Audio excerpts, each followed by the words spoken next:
Assalamualaikum warahmatullahi wabarakatuh. Kembali lagi dengan saya si pengembala. Ini saat ini berada di dekat kambingnya. Memang dilepas ikatannya, ini tambangnya nggak diikat karena posisi ada di sampingnya, nggak mungkin kabur ya. Lagian ini ada di tempat yang rindang, karena di tempat lain panas pol, panas kasihan kambingnya. Iseng-iseng yuk kita bahas sesuatu yang bermanfaat. Yang penting tidak gunjingin orang, tidak gibahin orang. Apa itu? Seputar sholat, karena belum selesai. Hal yang sangat penting sekali, yaitu sholat dalam Islam. Saat ini yang perlu kita bicarakan mengenai sesuatu yang dapat membatalkan sholat ya. Sesuatu yang dapat membatalkan sholat.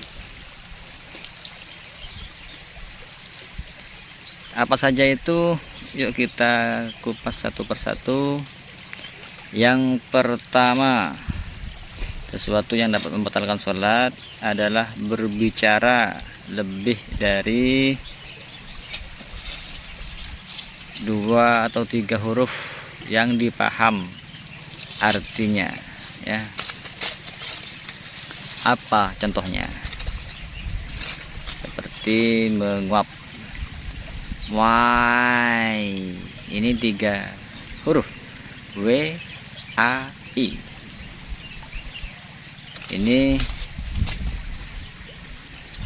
walaupun gak ada maksud pembicaraan dalam huruf ini, tapi semua orang tahu bahwa orang yang bilang why itu adalah menguap. Atau seseorang bilang ini H dan M, ya, 2 huruf. Ini adalah kata-kata saat seseorang memarahi anak-anaknya, gitu ya. Ini kalimat-kalimat yang kurang disadari bahwa itu dapat membatalkan sholat. Atau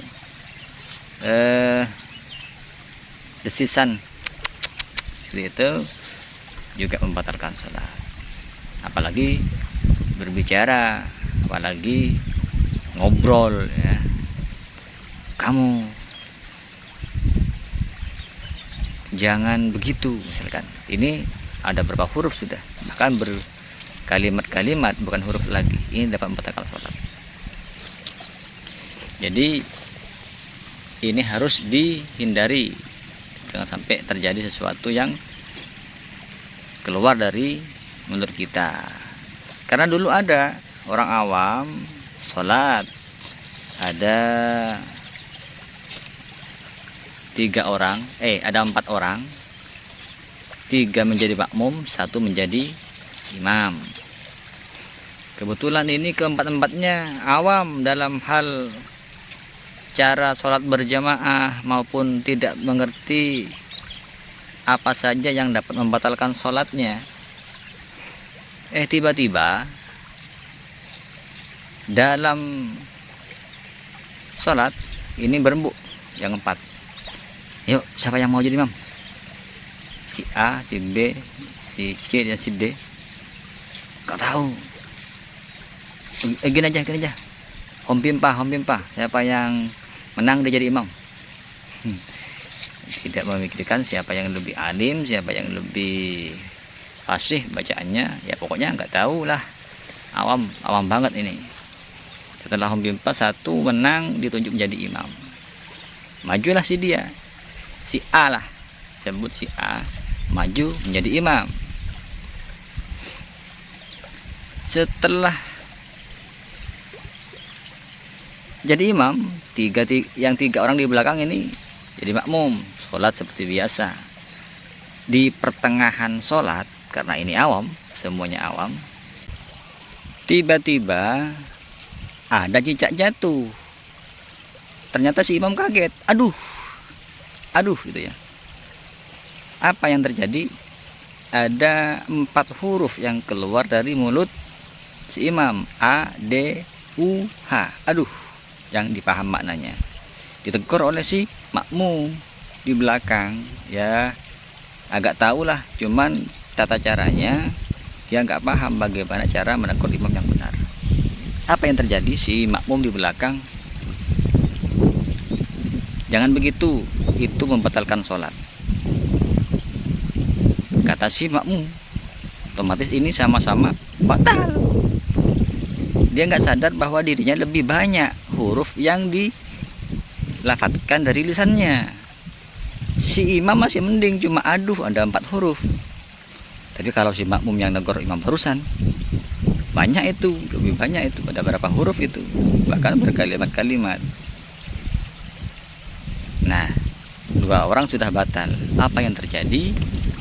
Si makmum yang ketiga yang ada di posisi tengah ini menegur temannya yang ada di sebelahnya.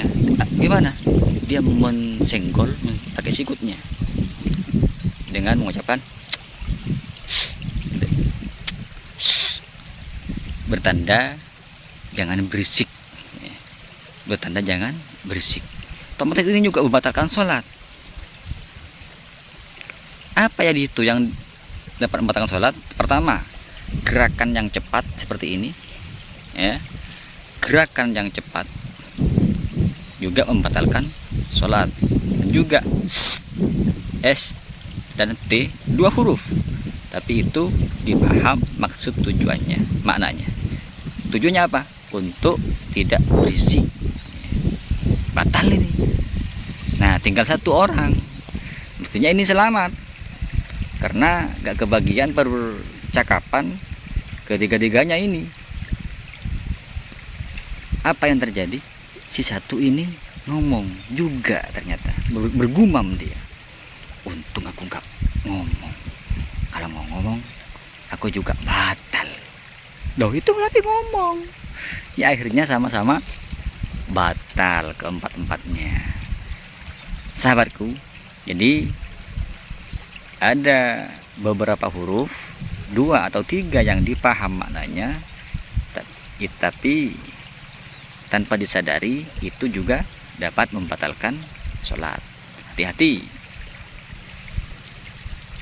Dilanjutkan, yang selanjutnya yang dapat membatalkan sholat adalah gerakan yang cepat, seperti yang barusan saya contohkan, gerakan yang cepat.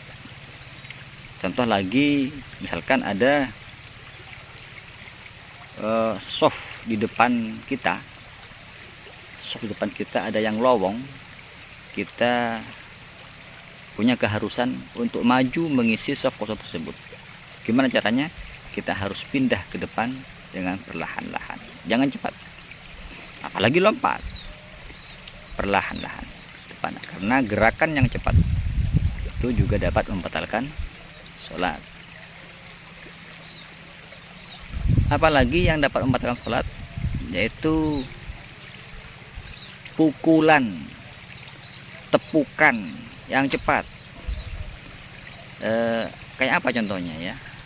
Tepukan, pukulan yang cepat itu gini, sami Allahu liman hamidah, lalu dilepas dengan cepat mungkin gitu, Allahu liman hamidah. Ini tepukan cepat gitu, kelas ya, itu membatalkan sholat. Hati-hati, hindari itu. Gimana caranya? Sami Allahu liman hamidah, perlahan-lahan, jangan dipukulkan, jangan dikeraskan. Selanjutnya yang dapat membatalkan sholat, makan dan minum. Apakah ada orang yang sholat makan dan sambil minum? Ada. Apa contohnya? Contoh, kita sebelum sholat, kita sebelumnya makan makanan lah yang nggak bersih ada di mulut kita, banyak sisa-sisa makanan. Sisa makanan ya seperti apalah, roti misalkan. Tapi kita sebelum sholat dilaksanakan nggak sempat membersihkan, nggak sempat kumur-kumur lah minimal, atau sikat gigi, sehingga banyak sisa-sisa di sini, masih banyak sisa-sisanya. Saat sholat dilaksanakan, sisa makanan yang ada di mulut kita tertelan. Nah, itu berarti makan, karena ada sisa makanan di dalam mulut kita. Atau minum, gimana kalau minum? Misalkan ada sisa-sisa minuman di mulut kita, entah minum teh, minum susu misalkan, sebelumnya belum sempat kita kumur-kumur, lalu saat sholat tertelan, itu juga minum. Hati-hati kalau minum, harus dibersihkan dulu. Contoh seperti ini.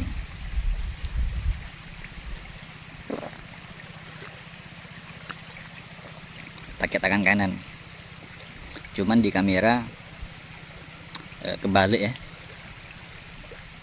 kayak tangan kiri. Emang bawa bekal ini karena jauh.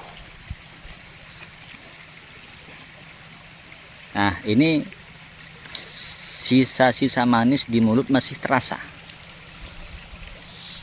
Ini kalau tertelan saat sholat, itu berarti minum. Jadi gimana amannya? Ya harus kita kumur-kumur dulu, biar bersih, minimal seperti itu. Lebih baik, lebih bagusnya lagi, lebih afdolnya lagi, sikat gigi.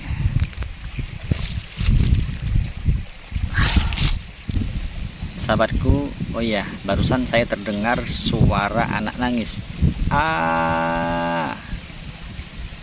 Ini juga dapat membatalkan sholat jika nangis,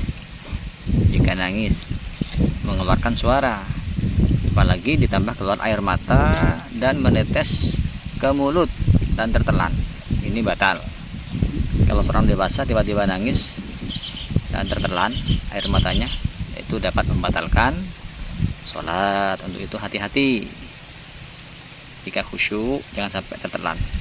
Kalau ngalir netes ke mulut, bibir kita rapatkan biar terus ke bawah. Kalau tetap membaca kebuka, bisa tertelan masuk ke dalam. Sahabatku yang dirahmati Allah, apalagi yang dapat membatalkan sholat, yaitu hadas kecil. Saat sholat tiba-tiba di pertengahan sholatnya ngentut atau pingin pipis, gimana caranya? Harus dihentikan itu, karena menahan pipis saat sholat ini nggak boleh, makruh, harus dihentikan. Pipislah dulu, toh menahan-nahan kencing itu juga dapat efek samping sakit, bisa jadi kencing batu jika ditahan lebih lama. Jadi dihentikan dulu lah, selesaikan pipisnya, nanti kita sholat lagi. Hadas, ngentut, walaupun bunyi nggak bunyi, yang penting terasa ngentut. Atau hadas keluar tetesan kencing, ini sudah hadas, otomatis harus dihentikan sholatnya, harus berhenti, bersuci lagi, berwuduk lagi. Kalau ada sesuatu yang gak suci di pakaiannya harus diganti. Ya, hadas itu. Hadas ini bukan hanya berupa ngentut, BAB maupun kencing. bukan hanya sebatas itu, keluar apapun dari dua kemaluan ini, di belakang dan di depan, keluar emas pun, keluar logam pun dari dua kemaluan ini dapat membatalkan sholat, karena sesuatu yang keluar dari kubul maupun dubur ini dapat membatalkan sholat. Sahabatku, kambingnya sudah capek mungkin karena panas di sini tadi. Ini berteduh mungkin enak posisinya, jadi istirahat semua. Oke, selanjutnya yang dapat membatalkan sholat yaitu terbukanya aurat. Jika aurat terbuka, ini batal sholatnya. Aurat laki-laki maupun perempuan, misalkan kalau perempuan ya pakai mukena yang terpotong, ya, kan ada mukena terpotong di perut, ke bawahnya beda lagi ya, potong seperti itu. Pas saat sholat ternyata kebuka, misalkan si perempuan ini pakai mukena, nggak pakai dalaman, nggak pakai baju dalaman, hingga ketika sholat misalkan takbir Allahu Akbar, ini kan keangkat mukena di sini, keangkat, otomatis perut kelihatan. Kalau nggak pakai dalaman itu auratnya kebuka, itu batal. Atau posisi sujud, ternyata di punggungnya di sini melorot ke atas, justru yang dari bokong melorot ke leher, misalkan kebuka, punggungnya kelihatan, itu batal. Jadi hati-hati, itu auratnya terbuka dapat membatalkan sholat. Ini sudah panjang ya, saya kira pembahasan yang dapat membatalkan sholat kita sambung di video berikutnya, karena ini durasinya sudah terlalu panjang, dan lagian saya harus cari rumput dulu untuk makan, persiapan makan kambingnya nanti ya. Karena saya sudah bawa sabit sama aritnya tuh, sudah dipersiapkan, sambil jagain kambing sambil mau nyabit. Oke, saya cukupkan dulu untuk pertemuan kali ini. Ini mulai tadi noleh-noleh, takut ada penampakan ular lagi. Baiklah, saya cukupkan. Wassalamualaikum warahmatullahi wabarakatuh.